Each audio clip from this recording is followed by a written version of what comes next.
लिए, उसका प्रमाण पत्र लेने के लिए, उसकी शिक्षा लेने के लिए इतना बड़ा जन समूह यहाँ पर उपस्थित है।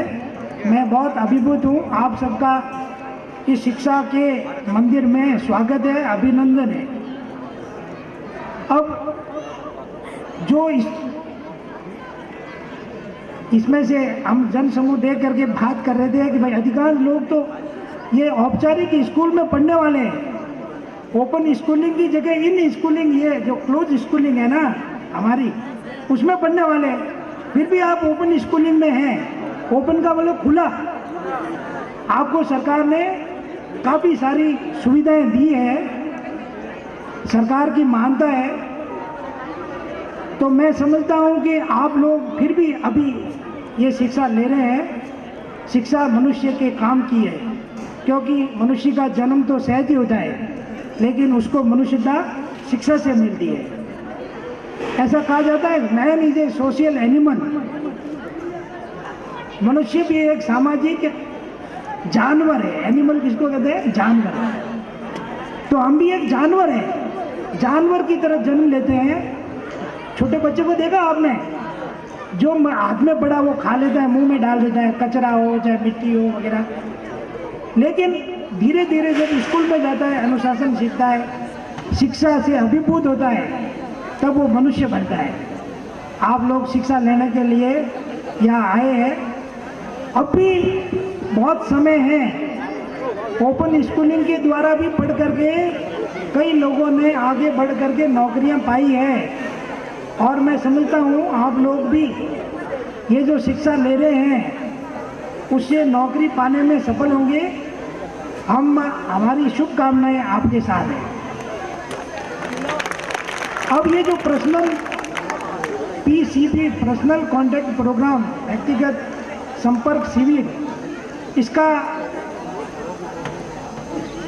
क्या उद्देश्य है? तो उद्देश्य यह है कि आप लोगों को पुस्तकें बोर्ड ने दी है, ओपन स्कूलिंग बोर्ड ने आपको पुस्तकें दी है। उन पुस्तकों को कैसे पढ़ना है, उसमें क्या क्या खास है, परीक्षा में प्रश्न कैसे आते हैं, कैसे अपन मेहनत करें, ये सारी बातें बताने के लिए 15 दिन का ये शिविर रखा गया था।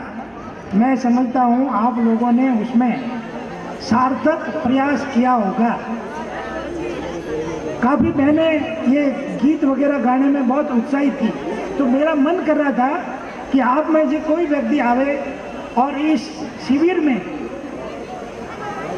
कितना कुछ सीखा वो भी एक बार अनुभव मैं आप लोगों को यहाँ आमंत्रित करूँगा। मेरे बोलने के बाद में आप लोग इस शिविर में आकर के पहले आपके पास क्या नहीं था और यहाँ शिविर में आकर के आपने क्या सीखा, ये बात बताएंगे तो अपना यहाँ आना सार्थक होगा। आप लोग, मैं समझता हूँ कि किसी प्रकार की समस्या होगी, ये शिविर 15 दिन का है, और भी किसी प्रकार की समस्या हो तो हमारे गुरुजन आपको बताएंगे, समस्या का समाधान करेंगे। और मैं समझता हूँ कि 10वीं वाले जो लोग हैं, मुझे बड़ा वो परीक्षा देने आते हैं ना, तो उनका स्कूलिंग का टाइम है, स्कूल में पढ़ने का टाइम है, लेकिन मेरी भी अपनी बालिकाओं की स्कूल है। तो मुझे बड़ा दुख होता है कि बालिकाओं पर घर वाले भी खर्चा कम करते हैं। वो समझते बच्चियाँ पढ़ के कहाँ जाएगी, लेकिन बेटा आप लोग ध्यान रखो, बच्चियाँ पढ़ के कहाँ जाएगी। ये देखो मैडम पढ़ करके आगे बढ़े। समझदार इनके घर वाले, इनके माँ बाप बहुत समझदार थे, लेकिन अपने घर वाले जो है वो एक बार लापरवाही से कहते हैं बच्चे को तो कहीं भी भेज देंगे, फॉरेन भेज देंगे पढ़ाई के लिए, उसके लिए घर वाले कुछ भी कर लेंगे, लेकिन बच्चियों के लिए बहुत कम खर्चा करते हैं। ये मेरा अनुभव है, अभी 5, 7, 8 महीने का अनुभव है कि बच्चियों के लिए पढ़ाई के लिए घर वाले बहुत कम खर्चा करते हैं। लेकिन मैं इसके पक्ष में नहीं हूँ। मैं तो हर घर वाले को बुला करके समझाता हूँ कि बच्चियाँ यदि पढ़ेगी तो 2 घर सुधरेंगे, अपना घर और वहाँ जहाँ जाएगी वहाँ का घर। तो बच्चियाँ पढ़ने में सिंसियर भी होती है। ये देखो संख्या के हिसाब से भी आपका संख्या बल ज़्यादा है, अब हमारे भाइयों की बात, भाइयों को भी समय पर पढ़ना था लेकिन नहीं पढ़ पाए, इधर उधर परिस्थितियों के कारण, घरेलू परिस्थितियों के कारण नहीं पढ़ पाए, वो भी पढ़ रहे हैं। तो मैं सब आप लोगों से निवेदन करता हूँ कि आप कम से कम 12वीं तो पास करें ही, क्योंकि कोई भी आगे कंपटीशन में जाना है, कोई नौकरी पानी है तो 12वीं पास जरूरी है।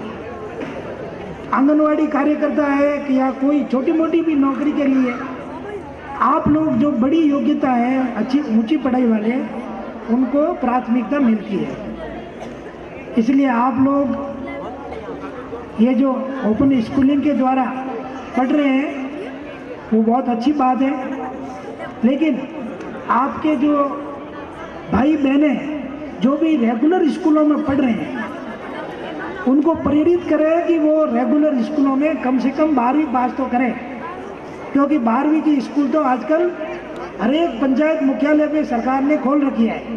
तो 12वीं पास तो अपन घर बैठे ही थोड़ी सी दूरी पर जाके कर सकते हैं, तो 12वीं पास जरूर करें।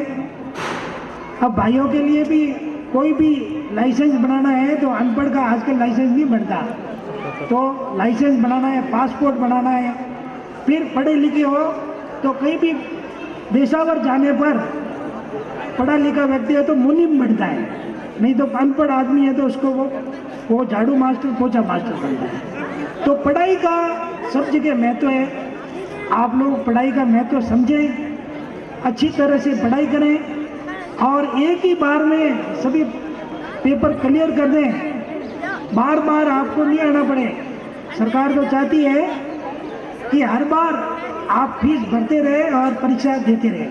5 मौके आपको दे रखे हैं, 5 बार में परीक्षा पास कर सकते हैं। ऐसा आपको भ्रमित करने के लिए सरकार ने किया है, लेकिन आप कोशिश करो कि एक बार में नहीं तो कोई मान लो छूट जाए पेपर तो दूसरी बार में आप पास कर लो।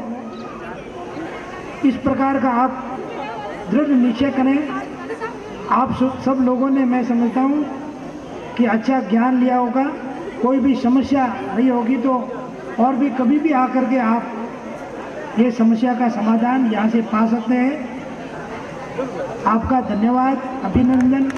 आप लोगों ने मुझे बुलाया, इस विद्यालय परिवार का भी मैं आभारी हूँ कि आपने मुझे इतने बड़े जन समूह शिक्षाविदों के बीच में और कलाकारों के बीच में, आप कलाकार भी हैं कई तरह के, कितने बढ़िया भजन गाए, कितने बढ़िया गीत, कलाकारों के बीच में मेरा भी ये जो समय है यहाँ आने का वो सार्थक हुआ। धन्यवाद। जय हिंद, जय भारत। बहुत धन्यवाद। श्रीमान लहरीराम जी ने बहुत अच्छी बातें बताई, ज्ञानवर्धक बातें बताई। एक बात मैं आपको बता दूं कि आज का जो हमारा समापन कार्यक्रम है इसका प्रसारण YouTube चैनल GPF वालेरा पर भी होगा, तो आप मोबाइल में YouTube चैनल GPF वालेरा अपलोड करेंगे तो आज का पूरा कार्यक्रम आप घर बैठे भी देख सकते हो। और आज के कार्यक्रम के अगर किसी को फोटोग्राफ चाहिए तो गजानन फोटो फिल्म्स हमारे बीच में है, इनसे आप शुल्क देकर के फोटो ले सकते हो। अब जैसा कि शेयर करना, हम हमारी बात तो बता रहे हैं, परंतु आप में से कोई खड़े होकर मंच पे आवे और इस 15 दिनों में क्या अनुभव किया, मैं निवेदन करूंगा हमारे कार्यक्रम के मुख्य अतिथि महोदय से कि आप इन भामाशाह का माल्यार्पण कर स्वागत करावें। पधारो अर्जुन।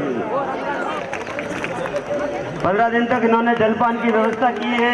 एक दिन पहले ही दिन आपके लिए अल्पाहार की व्यवस्था की थी। वैसे तो 15 दिन ही अल्पाहार चला है, 15 दिन तक पानी की व्यवस्था इनकी तरफ से थी और बहन गंगा इनकी तरफ से दरियों की व्यवस्था थी। बहुत बहुत धन्यवाद।